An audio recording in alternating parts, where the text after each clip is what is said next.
Alright, so P gang. My name is Nayim and today I want to holler at you about how I got my name.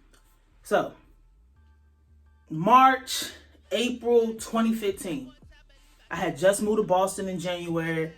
I had to start my community service, and my community service was at this hood-ass elementary school. It wasn't as bad as some of the other ones, but hood is hood at this point.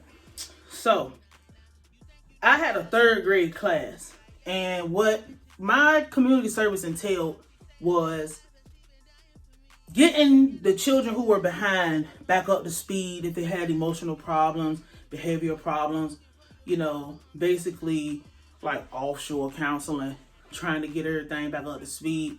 They dressed it up. I ain't gonna say no name. It is what it is. I was one of the ones, first, I was the only black one out of my peer group. And it was a black school, so I was comfortable moving through that bitch. Like, it is what it is. And I lived 7 minutes away, so all the kids used to see me walk to school. Most of the time I walked. Sometimes I drove if the weather was crazy. Of course, like, my head would start itching in the middle of the store. But everybody used to see me all the time. The parents used to see me.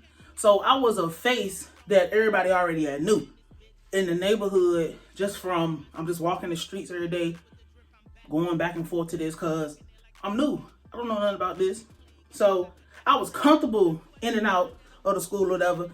The kids will say, hey, I'm their favorite, all that, probably because I was black, but whatever. So I had third grade. I don't know if I said that. I had third grade, and it was this boy in the fourth grade. His name was actually Nayim, N-A-I-M. My bad, I had to check the spelling because I spell mine different. And he used to be like, this is like the nicest kid I've ever met in my fucking life. Like, I've never met a kid this nice. And this, like, he was like the nicest, most well-mannered. I've never met a kid like this. I don't even know how to explain it. I just never met a kid like this. So, he used to always come up to me. Oh, you're my favorite person. You're my favorite person. You're my favorite person. At this time, I put it on the front because you can't just come to the school looking crazy, smelling crazy, nothing like that. We had uniforms we had to wear, greeting people in the morning, high fives, all type of shit. But I used to get high, like smoking and stuff in the mornings. Long time ago. If my mama see this, I'm so sorry. That part of my life is over. But I used to get high because I didn't want to be in this bitch. Like, I did not get what I thought I was going to get with community service. Working in a school, because you take on the students, which was okay. But the parents and the teachers and shit, heavy. Too fucking heavy. Even the administration.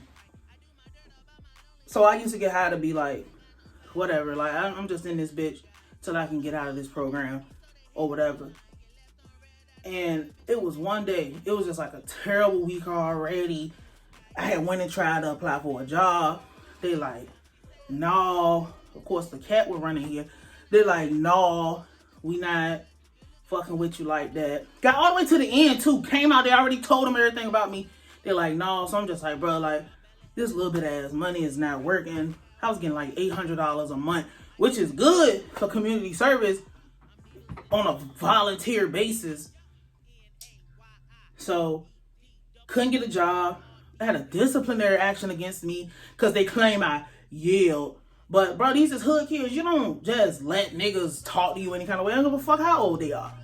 So, it's just like, oh my God. So, we had like an hour break. So that day I already got high in the morning. Had an hour break and we could do what we want to. So I used to go home. 7-minute walk there. It's just like whatever, 15 minutes of the day traveling. So I used to go home, take my uniform off, get in the shower, get high. Come back, blowed. It is what it is. I was so toe up this day. This kid, Nayim, came up to me and he was like, I want to be like you when I grow up. You such a whatever type of person. You so nice and you so nice to us, even when we bad. And I'm just like, this motherfucker want to be like me. You don't want to be nothing like me. Like, I don't even have this shit in order. I'm like 22 years old. And I'm like, oh my God, like, this shit is a nightmare. But that shit touched me. And what touched me even more was, probably shouldn't have even been talking to him like this. I was like, wow, like, for real? He was like, yeah, you're such a good person. I want to be just like you. You're so cool. And I'm just like, dog, like, I looked at him and I was like, I'm going to name my firstborn child after you. Which is wild as fuck to say, some high shit. Like, now I think about it, I really should not have said that. But he used to always bring that up. That just made him so happy and it just made him smile.